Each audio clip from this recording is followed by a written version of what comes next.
नमस्कार दोस्तों, आप सभी का मेरे चैनल में स्वागत है।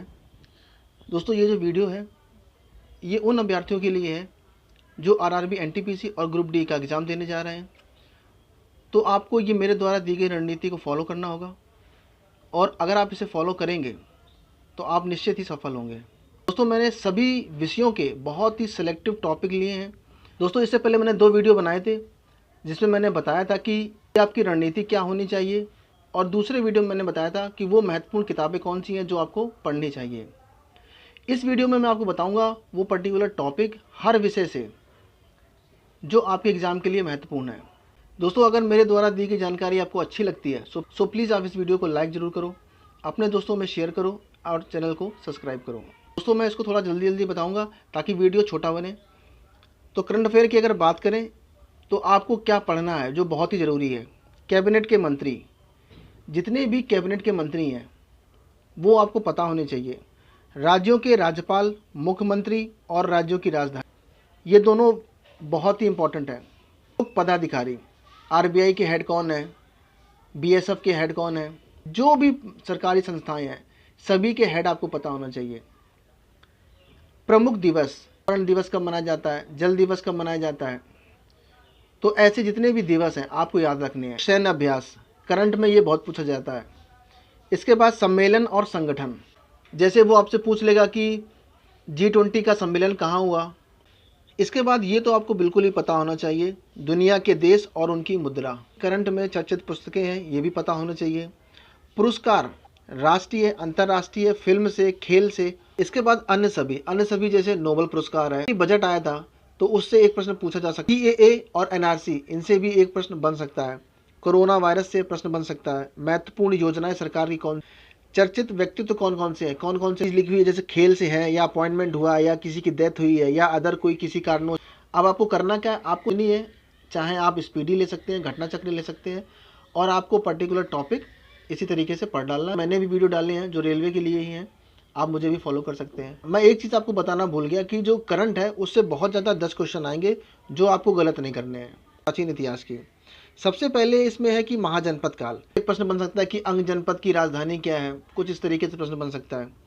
बौद्ध और जैन धर्म, इन दोनों से प्रश्न जरूर बने। मौर्य साम्राज्य से भी एक प्रश्न बन सकता है, गुप्त साम्राज्य से भी प्रश्न बनने की संभावना। वर्धन का टाइम और त्रिपक्षीय संघर्ष जो हुआ था। इसके बाद हम बात करते हैं मध्यकालीन भारत की, तो उसमें जो दिल्ली सल्तनत है ये पूरा आपको पता होना चाहिए। और साथ ही आपको क्या पढ़ना है कि जैसे आगरा का किला है वो किसने बनाया था, या मोती मस्जिद जो आगरा की वो किसने बनवाई थी। ऐसे फैक्ट आपको जरूर पढ़ने हैं और इसके लिए बेस्ट बुक है ल्यूसेंट को जरूर फॉलो करो आप। इसके बाद विजयनगर साम्राज्य, अब पूछेगा कि इसका जो तालीकोटा या बन्नीहट्टा का जो युद्ध हुआ था वो कब हुआ था, तो बस ऐसे प्रश्न बनेगा नॉर्मल सा। इसके बाद शिवाजी से, मराठा से एक प्रश्न बन सकता है। बात करें अगर मॉडर्न की तो 1857 की जो क्रांति हुई थी यहाँ से आपको प्रश्न बन सकता है।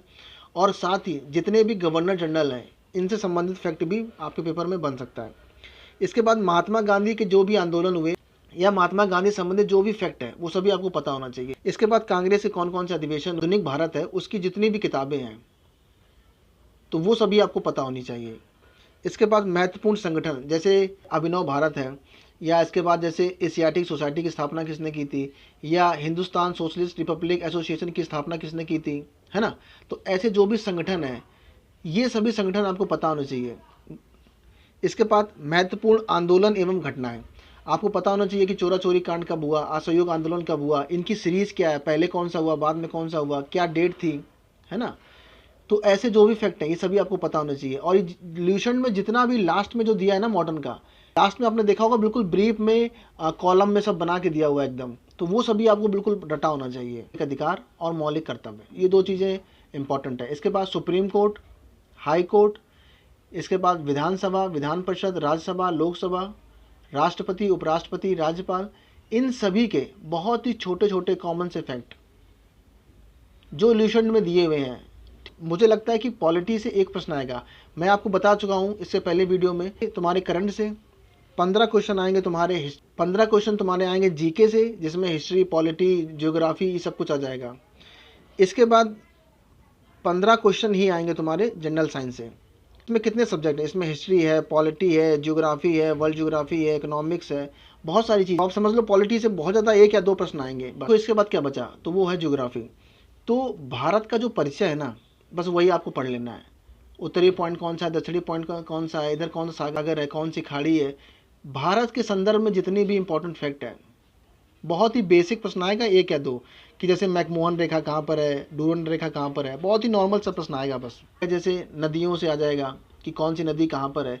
इसके बाद आपसे पठार या पर्वत से आ जाएगा कि अरावली की सबसे ऊंची चोटी कौन सी है, या दक्षिण भारत का सबसे ऊंचा पर्वत कौन सा, अनाईमुदी है कि डोडा बेटा है। तो ऐसे प्रश्न आ सकते हैं पेपर में बस। इसके बाद हम बात करें वर्ल्ड ज्योग्राफी की, तो उसमें आपको क्या पता होना चाहिए, नदियाँ हो गई, झीलें हो गई, पठार हो गए, जल डमरू मध्य हो गए, लेगा है ना। ल्यूशन में जितना कुछ दिया हुआ है ना, वो सब आपको पता होना चाहिए। ल्यूशन में सब कुछ दिया हुआ है। ये जनरल साइंस की। अब जनरल साइंस में क्या है, अगर हम बात करें जीव विज्ञान की, तो ह्यूमन डिसीज़ में जो भी बीमारियां हैं, कौन सी वायरस से होती है, कौन सी बैक्टीरिया से होती है, कौन सी प्रोटोजोवा से होती है, कौन सी आनुवांशिक बीमारी है, ये जितने भी फैक्ट हैं। न्यूट्रिशन, इसमें आपको कार्बोहाइड्रेट, प्रोटीन, वसा, विटामिन, ये जितने भी चीज़ें हैं, ये सभी आपको पता होना चाहिए। प्रोटीन और विटामिन पर मैंने वीडियो खुद बनाए हुए हैं। मुझे नहीं लगता अगर यहाँ से कोई प्रश्न आएगा तो आपका गलत होगा। इसके बाद ब्लड से पूरी संभावना है प्रश्न बनने की। ब्लड में कितना % प्लाज्मा पाया जाता है, ऐसा प्रश्न बन सकता है, ठीक है। इसके बाद डाइजेस्टिव सिस्टम पूछ लेगा आपसे कि पेप्सिन कहाँ पाया जाता है, अमाशय में कि अग्नाशय में कहाँ पाया जाता है, ऐसे प्रश्न बन सकते हैं आपसे। बस ये 4 टॉपिक किसी भी एग्जाम के लिए आपको पता होनी चाहिए, मैं तो ये कहूँगा आपसे। अगर मैं बात करूँ फिजिक्स की, तो वेव, साउंड, लाइट और हीट, ये 4 चैप्टर बस आप पढ़ लो किसी भी एग्जाम के लिए और इसके लिए भी। इसके बाद अब देखो, मैं आपको बता रहा हूँ कि बहुत ज़्यादा 7 या 8 प्रश्न आएंगे जीव विज्ञान से, और इससे 3 या 4 प्रश्न आएंगे, और केमिस्ट्री से 1 या 2 क्वेश्चन आएंगे, बहुत ज़्यादा। तो आपको क्या करना है केमिस्ट्री के लिए, आप रुक्मणी का या स्पीडी का कोई भी एक प्रैक्टिस सेट ले लो, और उसमें केमिस्ट्री के जितने भी क्वेश्चंस आपको मिले उनको आप रट डालो। लेकिन आपको ये 8 टॉपिक सही से पढ़ लेने हैं। जनरल साइंस से ज़रूरी नहीं कि 15 प्रश्न ही बने, मुझे तो लगता है 20 प्रश्न भी आ सकते हैं जनरल साइंस से। तो आप इसको अच्छे से पढ़ो, और जनरल साइंस से अगर ज़्यादा प्रश्न आएंगे तो बायो से ही आएंगे। बायो से हो सकता है 10 प्रश्न आ जाएँ। रीजनिंग में मैंने आपको बता दिया कि ब्लड रिलेशन से कितने क्वेश्चन आएंगे, 4। कोडिंग डिकोडिंग से 4, एज से 2 आ सकते हैं, एनालॉगी से 3 आ सकते हैं, सिलोगिज्म से 3 आ सकते हैं, वेन डायग्राम से 2 से 3 आ सकते हैं, ऑड एंड आउट से 1 आ सकता है, स्टेटमेंट कंक्लूजन से 2 आ सकते हैं, स्टेटमेंट अजम्पशन से 2 आ सकते हैं, स्टेटमेंट अरेंजमेंट से 1 आ सकता है, और सीरीज से 2 प्रश्न आ सकते हैं। मैंने एक बुक बताई थी आपको अपने पिछले वीडियो में, वो इन टॉपिक के लिए बेहतरीन बुक है। अब वेन डायग्राम आपको पता होना चाहिए, यहाँ से प्रश्न 2 या 3 आएंगे, आपको गलत बिल्कुल नहीं करने हैं। स्लोगिज्म से भी प्रश्न आएगा, बहुत ही सरल आएगा, वो भी आपको गलत नहीं करने हैं। इसके बाद एज, ब्लड रिलेशन और कोडिंग डिकोडिंग, ये 3 टॉपिक भी बेहद इंपॉर्टेंट है। और इसके बाद हम बात करते हैं मैथ की। एवरेज से 1 प्रश्न आ सकता है, टाइम एंड डिस्टेंस से 3 आ सकते हैं, प्रॉफिट एंड लॉस से 3 आ सकते हैं, SICI से 2 आ सकते हैं, टाइम एंड वर्क से 2 आ सकते हैं, परसेंटेज से 3 आ सकते हैं। और ये टॉपिक आपको बिल्कुल पढ़ लेने हैं बहुत अच्छी तरीके, और साथ ही रेशियो एंड प्रोपोर्शन से भी 3 प्रश्न आ सकते हैं। तो ये टॉपिक आपको बिल्कुल भूलने ही नहीं है। इसके बाद DI से आपको 3 प्रश्न मिलेंगे जो आपको गलत नहीं करने हैं। हाइट एंड डिस्टेंस से आपको 2 प्रश्न मिलेंगे, ये भी आपको गलत नहीं करने हैं, बहुत ही ईजी टॉपिक है।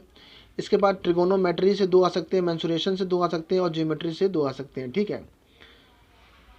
हालांकि जितने भी प्रश्न आएंगे बहुत ही सरल और साधारण आएंगे, बिल्कुल भी टाइम टेकिंग नहीं होंगे, थोड़े से लॉजिकल हो सकते हैं कि आपको थोड़ा दिमाग लगाना पड़ जाए, ठीक है। लेकिन अगर आप प्रैक्टिस सही से करोगे तो आप बिल्कुल कर ले जाओगे, ठीक। और जिसमें भी आपको जनरल साइंस और करंट पर बहुत ध्यान देना है, अभी से आप बिल्कुल करंट फॉलो करो, प्रत्येक 1 घंटे डेली करंट फॉलो। जो भी चैनल फॉलो करना चाहो वहाँ से करो, या बुक से पढ़ना चाहो तो वहाँ से भी पढ़ सकते हो। अगर मेरे द्वारा दी गई जानकारी आपको अच्छी लगी है तो प्लीज़ आप इसको लाइक करो, शेयर करो, सब्सक्राइब करो। आपका दिन शुभ हो, बहुत बहुत धन्यवाद।